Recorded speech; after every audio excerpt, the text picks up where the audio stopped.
Did you know Translytical task flows in Microsoft Power BI are now generally available?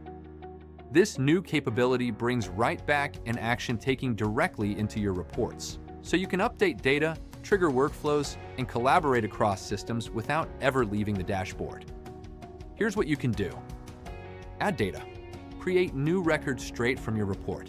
For example, a customer service rep can add a new customer while reviewing accounts and see it reflected instantly. Update data.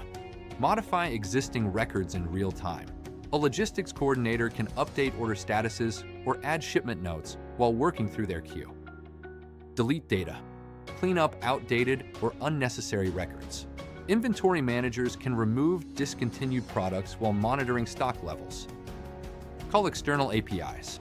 Trigger actions in other systems via API requests. For instance, a sales rep can submit a discount request that posts directly to Microsoft Teams for manager approval. More capabilities.